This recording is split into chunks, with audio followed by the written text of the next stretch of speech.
الحمد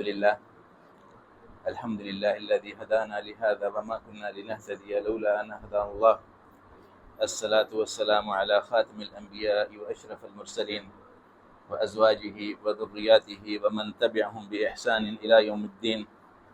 أما بعد، فأعوذ بالله من الشيطان الرجيم. بسم الله الرحمن الرحيم.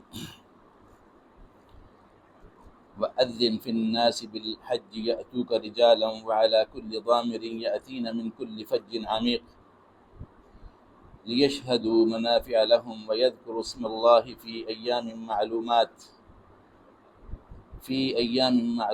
على ما رزقهم من بهيمة الأنعام فكلوا منها وأطعموا البائس الفقير ثم ليقضوا تفثهم وليوفوا نذورهم وليطوفوا بالبيت العتيق. صدق اللہ العظیم.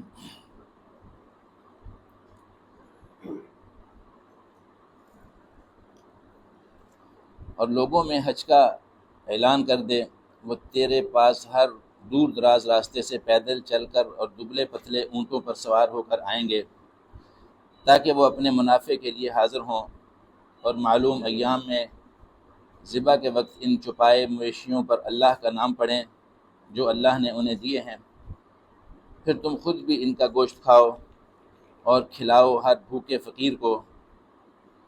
پھر چاہیے کہ وہ اپنا میل کچیل دور کریں، اور چاہیے کہ اپنی نظریں پوری کریں، اور چاہیے کہ قدیم گھر بیت اللہ کا طواف کریں. رب اشرح لی صدری ویسر لی امری واحلل عقدۃ من لسانی یفقهوا قولی. اللهم ارنا الحق حقا وارزقنا اتباعه اللهم ارنا الباطل باطلا وارزقنا اجتنابه. آمین یا رب العالمین. پیارے بھائیوں، میں نے آپ کے سامنے سورہ حج کی چند آیات کی تلاوت اور اس کا ترجمہ پیش کی ہے. حج کی آمد ہے. یہ ذوالقعدہ کا مہینہ ہے، اگلا مہینہ ذوالحج کا ہے.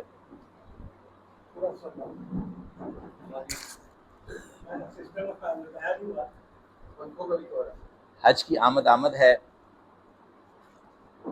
یہ ذوالقعدہ کا مہینہ ہے، اگلا مہینہ حج کا ہے. اللہ رب العالمین نے اپنے بندوں کے لیے جنت بنائی ہے، لیکن کوئی دوزخ میں جانا چاہے تو اس کے لیے بڑی کوشش کرنی پڑتی ہے. لیکن جنت کے لیے اللہ رب العالمین نے ہر سال میں بہت سے مواقع رکھے. جس طرح عام مارکیٹوں میں ہم دیکھتے ہیں نا، سیل لگی ہوئی ہے، buy one get one free, یا اور بہت سے لالچ دیتے ہیں. اس میں سارا انہی کا فائدہ ہوتا ہے. وہ تو صرف ایک لفظی ہیر پھیر ہوتا ہے، بندوں کو لالچ دیا جاتا ہے، لیکن فائدہ انہی کا ہوتا ہے. لیکن یہاں سراسر اللہ رب العالمین جو سیل لگاتے ہیں، ہر سال ایک رمضان آتا ہے، ہر سال ایک حج آتا ہے، ہر سال ایک لیلۃ القدر آتی ہے، ہر سال یہ ایام العشر جس کو کہتے ہیں والشفع والوتر، یہ جو 10 دن اور 10 راتیں ہیں اسی یعنی مبارک مہینے کی جو آ رہا ہے ذوالحج کا مہینہ، پہلی سے لے کر 10 تک کے دن یہ ویسے بہت محترم ہیں. 8 سے لے کر 13 تک تو حج کا سیزن ہے نا، یہ حج کا زمانہ ہے. لیکن یہ پہلی سے لے کر 10 راتیں جو ہیں نا، والفجر وليال عشر، جس کی قسم کھائی اللہ تعالیٰ نے کہ یہ اتنے مقدس دن اور اتنے مقدس راتیں ہیں کہ اس کے بارے میں نبی سے کسی نے پوچھا کہ یا رسول اللہ ان میں کتنا ثواب ہے؟ آپ نے فرمایا اس میں بہت زیادہ ثواب ہے. حج اس کے جہاد سے بھی زیادہ، آپ نے جہاد سے بھی زیادہ ثواب ہے ان دنوں میں. تو آج کا ہمارا موضوع ہے حج کے بارے میں. اللہ رب العالمین فرماتے ہیں، جیسا کہ میں نے عرض کیا آپ کے سامنے، کہ اللہ رب العالمین ہمیں جنت میں لے جانا چاہتے ہیں. ہمارے لیے جنت بنائی ہے، ہمیں جنت کے لیے بنایا ہے اللہ تعالیٰ نے. لیکن کوئی شخص اپنی بدبختی کی وجہ سے، اپنی کرتوتوں کی وجہ سے دوزخ میں جائے تو یہ پھر اس کے اوپر اس کا سارا بار ہے. اللہ رب العالمین نے بہت بندوبست کیا. اللہ تعالیٰ جانتے تھے کہ یہ بندے کے ساتھ گناہ ہوں گے، بندے سے لغزشیں ہوں گی، شیطان پیچھے لگا ہوا ہے، یہ سارے معاملات اللہ کو معلوم تھے. اس لیے اللہ رب العالمین نے یہ سارا بندوبست کیا. رمضان کے بارے میں رسول نے فرمایا کہ جو شخص رمضان کے روزے من صام رمضان ایمانا واحتسابا غفر له ما تقدم من ذنبه، جو آدمی رمضان کے روزے ایمان اور احتساب کے ساتھ رکھ لے اس کے سارے پچھلے گناہ معاف. سبحان اللہ. کتنی پچھلی زندگی گزر چکی ہے ہماری. ہر رمضان سال کے بعد آتا ہے، لیکن ہم کتنی عمر کے ہو چکے ہیں؟ کوئی 27 سال کا، کوئی 25 سال کا، کوئی 50 سال کا، کوئی 100 سال کا. لیکن سب کے لیے ایک ہی حکم ہے. اور من قام رمضان، جو رات کو قیام اللیل کرتا ہے اس کے لیے بھی وہی حکم ہے. من قام رمضان ایمانا واحتسابا غفر له ما تقدم من ذنبه، تو اس کے لیے بھی اللہ رب العالمین نے مغفرت کے دروازے کھول دیے ہیں. لیلۃ القدر آتی ہے تو اللہ تعالیٰ فرماتے ہیں کہ وہ خیر من الف شہر، وہ 1000 مہینوں سے افضل ہے. اس ایک رات کا ثواب. سبحان اللہ. یعنی کیا رحمت کی بارش ہے، کیا جود و کرم ہے، کیا فضل ہے. اللہ رب العالمین اپنے بندوں کو بخشتا ہے. اسی طرح اب حج کا زمانہ آ رہا ہے. حج کے بارے میں نبی صلی اللہ علیہ وسلم کی حدیث ہے کہ جس شخص نے حج کیا اور اس نے کوئی اس میں فوش بات نہیں کی، کوئی گالم گلوچ نہیں کی، لڑائی جھگڑا نہیں کیا، تو ایسے لوٹتا ہے جیسے اس کی ماں نے آج اس کو جنم دیا ہے. سبحان اللہ. یعنی انسان کو خود پتہ ہے کہ میں کیا کرتا ہوں، میری کیا کرتوتیں ہیں. ہر شخص خود اپنے بارے میں بہت اچھے طریقے سے جانتا ہے، یا اس کا رب جانتا ہے اور کوئی تیسرا نہیں جانتا. بندہ اور رب اپنے آپ کو وہی جانتے تھے. لیکن اللہ رب العالمین اس کو موقع دیتے ہیں. بلکہ یہ روز کام ہوتا ہے. یہ ہر روز ان سب کی حدیث کے مطابق کہ ثلث اللیل کے بعد ایک ندا دینے والا کا ندا دیتا ہے کہ ہے کوئی دن میں جس نے گناہ کیا اور رات میں مغفرت طلب کرے. هل من سائل يسأل يعطي له وهل من مستغفر استغفر له. کہ ہے کوئی مغفرت طلب کرنے والا جس نے دن میں کوئی گناہ کیا اور رات میں بخش دیا جاتا ہے جس میں. اور پھر جمعے سے جمعہ آتا ہے. اس نے فرمایا کہ جمعے سے لے کر سر میری آواز اتنی ہے بس. مصریوں کی آواز ہوتی ہے. مصری بندہ نے ایسا بندوبست کیا ہے کہ روزانہ کی بنیاد پر بھی ہو رہا ہے کہ ہر رات ایک ندا دینے والا دیتا ہے کہ آؤ آپ کے مغفرت کرنے والا کو ہے طلب کرنے والا. دنیا سو رہی ہوتی ہے الا ما رحم ربی، الا ماشاء اللہ کہ جو جاگ رہے ہوتے ہیں سو کر اپنی مغفرت کروانے کے لیے. اسی طرح ایک جمعے سے لے کر دوسرے جمعے تک فرمایا کہ کفارت الذنوب ہے. ایک عمرے سے لے کر دوسرے عمرے تک یہ کفارت الذنوب ہے. یعنی دیکھیں سبحان اللہ کیسا بندوبست اللہ نے کیا. پھر حج آتا ہے سال کے بعد تو اللہ تعالیٰ فرماتا ہے کہ جس نے یہ حج کیا رسول کی بشارت ہے اس کے بارے میں، جس نے کہ حج کیا لا رفث ولا فسوق ورجع یوم ولدته امه، جس طرح اس کی ماں نے آج اس کو جنم دیا. سبحان اللہ. جب بچہ پیدا ہوتا ہے تو کیا ہوتا ہے؟ معصوم ہوتا ہے، کوئی اس کے ذمہ کوئی گناہ نہیں ہوتا. حتیٰ کہ 6-7 سال تک اس کو مرفوع القلم کہتے ہیں کہ اس کے اوپر فرشتے قلم نہیں اٹھاتے. یعنی اس کے بعد جا کر جب بچہ بالغ ہو جاتا ہے پھر اس کے بعد فرشتے جو ہیں وہ قلم اٹھاتے ہیں. اس کو پھر وہ وارن کیا جاتا ہے کہ اب وہ سوچ سمجھ کے اب سارا حساب کھل گیا کھاتا آپ کا، لکھا جائے گا. جو بھی اچھا یا برا کام کرو گے وہ لکھا جائے گا. تو اللہ رب العالمین نے اب جو ہے رمضان کے بعد ہمارا حج آ رہا ہے. حج کے بارے میں اللہ تعالیٰ فرماتے ہیں کہ اذن فی الناس بالحج یأتوک رجالا وعلی کل ضامر من یأتین من کل فج عمیق. کہ ابراہیم علیہ السلام کو کہا جا رہا ہے، فرمایا جا رہا ہے کہ آپ اذان دے دیجئے، حج کا اذن دے دیجئے. اصل میں جو اذان ہوتی ہے نا، یہ اصل میں حکم نہیں ہوتا کہ آؤ، پکار رہا ہوتا ہے نا، ہر 5 دفعہ ہوتی دن میں. تو اس وقت تو اسپیکر بھی نہیں تھے، کچھ بھی نہیں تھا. تو ابراہیم نے کہا یا اللہ یہاں کون ہے سننے والا؟ کوئی سننے والا نہیں ہے، پورا ریگستان، پہاڑی علاقہ، ریگستان. تو اللہ رب العالمین کو فرمایا کہ علیک الاذان وعلینا البلاغ، کہ آپ کے ذمہ اذان ہے اور اس کو لوگوں تک پہنچانا میرا کام ہے. علیک الاذان وعلینا البلاغ، اس کو بلاغ کرنا، اس کو لوگوں تک پہنچانا. اب دیکھیے اس وقت دنیا میں کتنے بر اعظم ہیں. کسی بر اعظم میں کوئی شخص ایسا نہیں جو کہے کہ مجھے نہیں پتا حج کیا ہوتا ہے.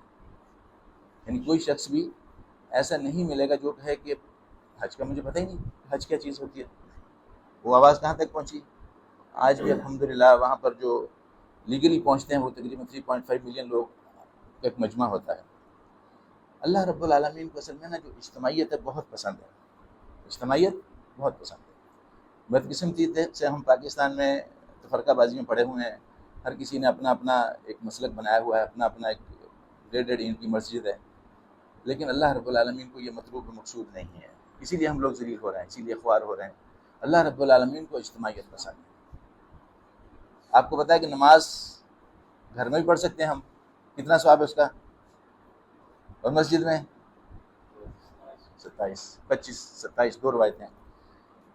اور پھر جمعہ آتا ہے، اس وقت مسجد میں کتنا رش ہوتا ہے، پورے علاقے کے لوگ آئے ہوتے ہیں. عید آتی ہے، بڑا اجتماع ہوتا ہے. پھر اس کے بعد حج آتا ہے، یہ سب سے بڑا اجتماع ہے. حج کا اجتماع سب سے بڑا ہے کہ پوری دنیا کے لوگ، یعنی آپ کو نہیں پتا کہ جو برابر والا خیمہ ہے وہ کوئی افریقہ سے آیا ہوا ہے، کوئی کس بر اعظم سے، کوئی امریکہ سے آیا، کوئی آسٹریلیا سے آیا. یعنی آپ ذرا اگر گئے ہوں کہیں وہاں پر ماشاءاللہ سب لوگوں کو اتفاق ہوتا ہے. کچھ حصہ وہاں پر رہ چکے ہیں، جو لوگ وہاں پر رہ چکے ہیں ان کو نہیں پتا ہوتا کہ برابر والے خیمے میں جو اس کے منافع تھے، بات آ رہی ہے آگے، اس میں جو منافع تھے ہم نے وہ منافعوں سے فائدہ نہیں اٹھایا. اللہ نے اس کے اندر بہت سے منافع رکھے تھے. ہم لوگ کہتے ہیں نا کہ حج پہ خرچہ بڑھا ہے، خرچے کی وجہ سے ہم حج نہیں کرتے. اللہ تعالیٰ کہتا ہے وہاں پہ منافع ہے. منافع للناس، منافع رکھیں اس کے اندر، اس میں اقتصادی منافع بھی ہیں، اس میں سوشل بھی ہیں، اس میں ہر طرح کی ہیں. لیکن ہم لوگ جس طرح اجنبی جاتے ہیں بن کے وہاں پر، اسی طرح واپس آ جائے. ہمیں نہیں پتہ ہوتا کہ ہمارے دائیں بائیں چاروں طرف جو خیمے لگے ہوئے تھے ان میں کون کون لوگ رہتے تھے، کہاں ان کی کیا مسائل تھے، ان کو کیا پرابلم تھی. نہ ہم نے کسی کے ساتھ کبھی دل کی بات کی، اور ہم اگر واپس بڑے فخر سے کہتے ہیں جی ہم اپنے پاس کام سے گئے تھے، کام سے واپس آ گئے، جبکہ یہ مقصد نہیں ہے. مقصد یہ تھا کہ دنیا ایک دوسرے سے تعارف حاصل کرے. اس وقت افریقہ میں کیا، اس وقت تو سوشل میڈیا نہیں تھا نا، اس وقت تو یہ انٹرنیٹ ذرائع نہیں تھے. تو اللہ رب العالمین نے ایک ایسا بندوبست کیا ہوا ہے کہ ہر خطے کا لوگ وہاں پر آئیں گے، ہر خطے سے لوگ پہنچیں گے وہاں پر، وہ آ کر اپنے اپنے مسائل شیئر کریں گے ایک دوسرے کے ساتھ. جو آپ اس کی مدد کر سکتے ہیں وہ آپ اس کی مدد کیجئے، اخلاقی طور پر، مالی طور پر. اور دوسرا جو آپ سے فائدہ اٹھا سکتے ہیں اس سے، وہ کیا کاروبار کرتا ہے، آپ کیا کاروبار کرتے ہیں، آپ اس کے ساتھ بعد میں بزنس بھی کر سکتے ہیں. کیا خیال ہو سکتا ہے نا ایسا؟ ایک جو برابر میں خیمے میں ٹھہرا آپ کے ساتھ، وہ 8-10 دن آپ کی اس کے ساتھ شناسائی رہی، دوستی رہی، سلام دعا رہی، آپ اس کے ساتھ کاروبار بھی کر سکتے ہیں. آپ اس کے ساتھ مالی تعاون دیکھیں کہ وہ بیچارہ آپ کی مدد کا مستحق ہے تو آپ اس کی مدد بھی کر سکتے ہیں، وغیرہ وغیرہ. یہ سارے منافع اس کے اندر ہیں، لیکن ہم لوگ اس سے فائدہ نہیں اٹھاتے. ہم لوگ جیسے اجنبی جاتے ہیں ایسے اجنبی واپس آ جاتے ہیں. تو اللہ رب العالمین فرماتے ہیں ابراہیم علیہ السلام سے کہ وَأَذِّن فِي النَّاسِ بِالْحَجِّ يَأْتُوكَ رِجَالًا وَعَلَىٰ كُلِّ ضَامِرٍ يَأْتِينَ مِنْ كُلِّ فَجٍّ عَمِيقٍ.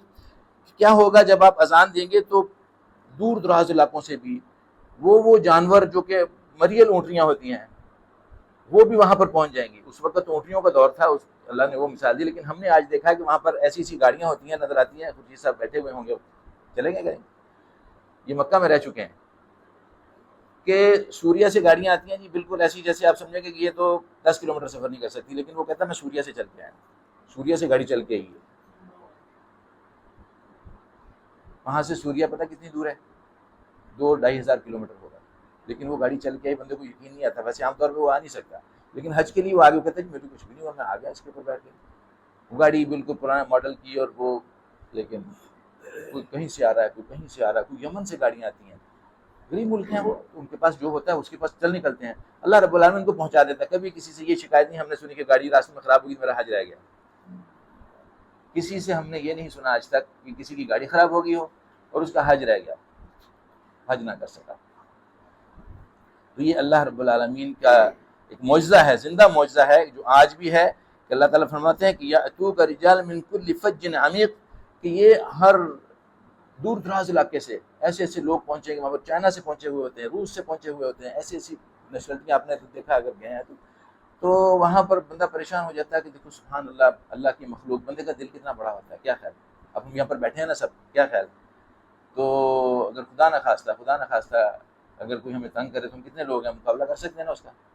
جب اتنا بڑا 25 لاکھ کا، 35 لاکھ کا، بلکہ 3.5 ملین اناؤنس کرتی ہے گورنمنٹ، 35 لاکھ لوگ ہوتے ہیں وہاں پر. 35 لاکھ لوگوں کو بھی دنیا چھیڑ سکتی ہے، دنیا تنگ کر سکتی ہے، دنیا ڈرا دھمکا سکتی ہے، دنیا ان کا بلیک میل کر سکتی ہے، ان کو نہیں کر سکتی نا. لیکن ہم اس سے فائدہ نہیں اٹھا رہے ہیں، لیکن ہو رہے ہیں ہم لوگ. حقیقت میں ہم ہو رہے ہیں، ذلیل ہو رہے ہیں، خوار ہو رہے ہیں، بلیک میل ہو رہے ہیں، جزیہ دے رہے ہیں ان کو، بلکہ کافروں کو جزیہ دے رہے ہیں. تو اس کا جو اصل مقصد یہ تھا کہ اس کے اندر اللہ رب العالمین نے ہمارے لیے بہت سے فوائد رکھے تھے، لیکن ہم اس کو پوری طرح سے اٹھا نہیں رہے. ہم صرف اس کو گناہوں کی بخشش کا ذریعہ، وہ ایک ہے وہ اپنی جگہ پر، لیکن جو منافع تھے وہ اس کو ہم نے نظر انداز کر دیا. تو فرمایا جا رہا ہے کہ لِيَشْهَدُوا مَنَافِعَ لَهُمْ وَيَذْكُرُوا اسْمَ اللَّهِ فِي أَيَّامٍ مَّعْلُومَاتٍ عَلَىٰ مَا رَزَقَهُم مِّن بَهِيمَةِ الْأَنْعَامِ فَكُلُوا مِنْهَا وَأَطْعِمُوا الْبَائِسَ وَالْفَقِيرَ، کہ تاکہ آپ دیکھیں وہ منافع جو کہ اللہ نے اس میں رکھے ہیں فی ایام معلومات، کہ وہ چند دن ہے، زیادہ نہیں ہے، لمبا چوڑا. اسی طرح اللہ تعالیٰ رمضان کے بارے میں فرمایا ایام معدودات، اور یہاں پر فرمایا کہ وہ چند دن ہیں، معلومات ہیں. سب کو پتہ ہے کہ وہ 3 دن ہوتے ہیں، 8 سے لے کر 11 تک آپ کو وہاں پر ٹھہرنا ہوتا ہے. پھر اس کے بعد آپ 12-13 رہنا چاہیں تو آپ کے اوپر ہے، لیکن آپ لوٹ سکتے ہیں. تو یہ چند جو گنتی کے دن ہیں، ان دنوں میں اللہ رب العالمین نے آپ کے کیا منافع رکھے ہیں، کیا اس کے اندر اللہ تعالیٰ نے وہ مغفرت اپنی جگہ پر، اٹل حقیقت ہے وہ، اس میں کوئی شک نہیں ہے. جو منافع ہیں وہ اپنی جگہ پر ہیں. تو فرمایا جا رہا ہے کہ وہ ایام معلومات ہیں، علی ما رزقکم من بہیمۃ الانعام فکلوا منها واطعموا البائس والفقیر، کہ آپ اس دن قربانی کریں اور غریبوں کو کھانا کھلائیں، خود بھی کھائیں اس میں سے۔ حج اصل میں 3 طرح کا ہوتا ہے۔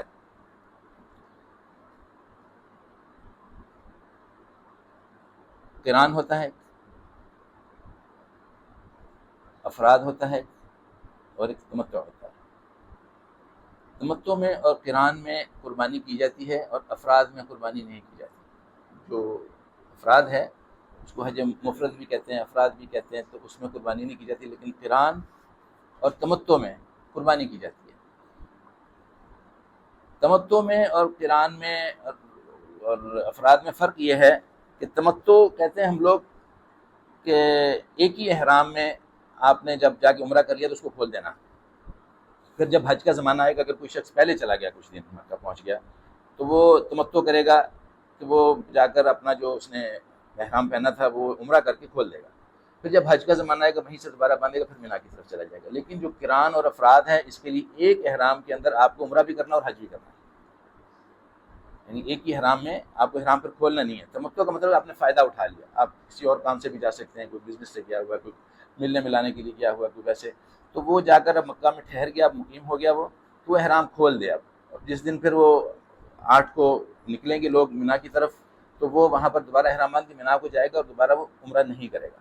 یہ افراد ہے، سوری یہ تمتع ہے، اس نے متمتع ہوا، وہ اس سے فائدہ اٹھا لیا اس نے کہ وہ پہلے احرام۔ جو قران اور مفرد ہے اس میں ایک ہی احرام کے اندر آپ کو عمرہ بھی کرنا ہے، پھر اس کے بعد آپ نے وہاں سے مینا کی طرف چلے جانا۔ تو یہ 3 طرح کے حج ہوتے ہیں۔